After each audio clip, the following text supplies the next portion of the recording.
Halo, saya Muhammad Janti Fauzi.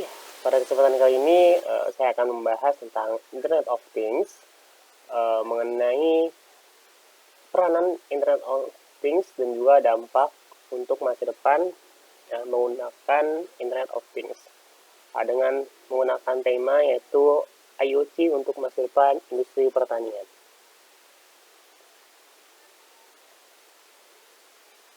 Oke, Internet of Things atau IoT adalah hubungan antara aneka hal, produk, layanan, tempat, alat, dan lain-lain dan manusia berkat teknologi internet dan berbagai sarana digital lainnya. Nah, dengan kata lain, dalam IoT kita bisa menghubungkan berbagai alat, berbagai macam alat lah istilahnya ya, dengan koneksi internet. Nah, baik itu alat rumah tangga seperti TV, kulkas, AC, kompor, lampu, dan entertainment. Nah, sampai mesin industri, pabrik, dan kendaraan bermotor. Nah, itu contoh simpel dari penggunaan IoT di dalam sekitaran kita. Nah, IoT memungkinkan kita memantau banyak hal dengan cara yang belum pernah bisa dibayangkan sebelumnya. Nah, di sini kita dituntut untuk bisa berpikir visioner ataupun berpandangan secara jauh, memikirkan apa yang dibutuhkan untuk masa yang akan datang. Nah, zaman dulu kita tidak bisa membayangkan alat-alat bisa terhubung dengan internet dan bisa dimonitor ataupun dioperasikan.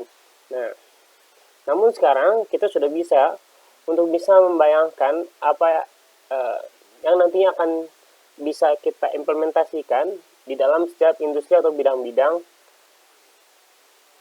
untuk membantu segala pekerjaan umat manusia.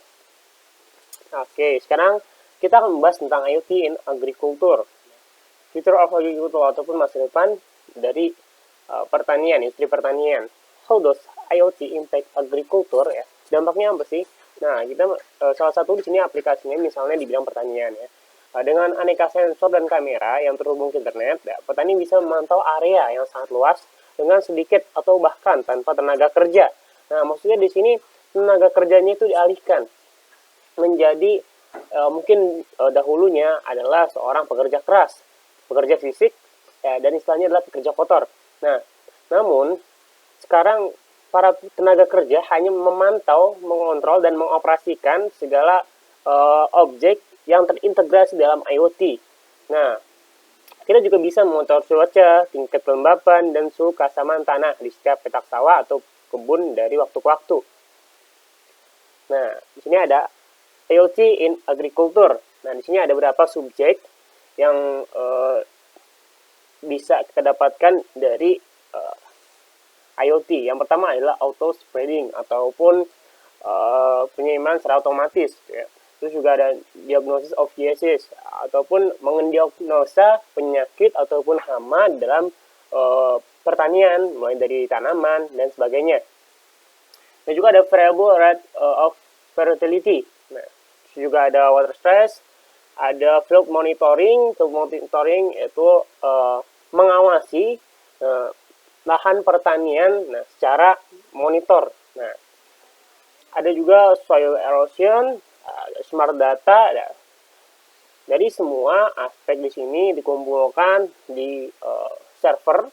Nah, nanti itu akan menjadi smart data, data pintar yang bisa diakses oleh para tenaga kerjanya. Nah, sehingga hanya memantau, nah, contohnya seperti ada di gambar, hanya memantau di gadget yang kita punya. Nah, selanjutnya ada crop yield analysis atau analisa dari lahan pertanian tersebut. Nah, nanti dalam suatu data tersebut, itu nanti akan timbul juga analisis dari perkembangan lahan pertanian tersebut. Oke. Nah, di sini masa depan yang akan terjadi jika kita menggunakan IoT adalah smart farming. Nah, kita jadi tahu nih tanaman apa yang cocok di area tertentu, jenis hama yang mengintai, berapa banyak tumbuhan liar yang perlu disingkirkan, kapan waktu menyiram saat tanah sudah kering, dan sebagainya. Nah, itu kita menggunakan implementasi smart farming agar semua yang tadi kita sebutkan bisa terlaksana dengan mudahnya. Nah, tanpa memakai banyak tenaga kerja, hanya mengawasi dan mengendalikan dari jauh saja sudah bisa. Nah, cukup memakai IoT dengan berbagai sensor dan kamera. Nah, seperti contoh gambar di sini, ya, para tenaga kerja hanya mengawasi, mengoperasikan, dan mengendalikan dari jarak jauh setiap instrumen-instrumen yang terintegrasi dengan IoT. Ya. Nah, dengan IoT, semua data dari sensor dan kamera ini dikirim lewat internet ke software pengolahan data tanpa perlu mendatangi area. Nah, biasanya kalau misalkan para tenaga kerja atau misalnya kita sebut petani, itu selalu mensurvei ke dalam lahan pertanian ya. Nah, untuk bisa menentukan pengolahan lahannya sudah sampai mana. Nah, namun sekarang tidak perlu mendatangi area. Kita bisa menentukan area mana yang perlu disemprot herbisida dan seberapa banyak area mana yang perlu lebih banyak air atau pupuk, mana yang perlu dibersihkan di tanaman liar dan sebagainya. Jadi survei monitoring ini sangat berfungsi untuk efisiensi dan efektivitas dari pertanian. Ketika IoT sudah diterapkan, maka segala sesuatu yang kita lakukan secara fisik, pekerja keras, maka kita bisa melakukannya dengan mudah melalui survei monitoring ini. Nah, seperti gambar di samping ini, bahkan waktu panen pun mudah dipantau di layar laptop ataupun smartphone kita. Nah, ini ada contohnya. Ketika sudah terintegrasi dengan IoT, maka semua yang berkaitan dengan pertanian bisa kita pantau dari layar laptop ataupun smartphone kita. Itu merupakan suatu terobosan agar mempermudah kehidupan umat manusia, terutama di bidang industri pertanian. Oke. Bisa juga untuk memantau cuaca dengan weather station. Nah, kita juga bisa melihat suhu, kelembaban, dan juga tekanan udara, juga ketinggian dan parameter lain daerah tertentu tanpa kita harus datang ke sana. Dari smartphone kita juga sudah bisa. Nah, jadi pekerjaan petani itu kan biasanya selalu selalu datang, mengerjakan secara fisik. Nah, namun dengan IoT, kita tanpa harus survei data dengan IoT menggunakan perangkat smartphone kita sudah bisa mengetahui yang sudah tadi kita sebutkan sebelumnya. Nah, di gambar sebelah sini adalah contoh penerapan daripada melihat suhu kelembaban dan juga tekanan udara dan sebagainya. Nah, ketika dalam suatu tanaman itu kita tanamkan sebuah sensor suhu, sensor kelembaban, sensor tekanan, dan parameter-parameter lainnya.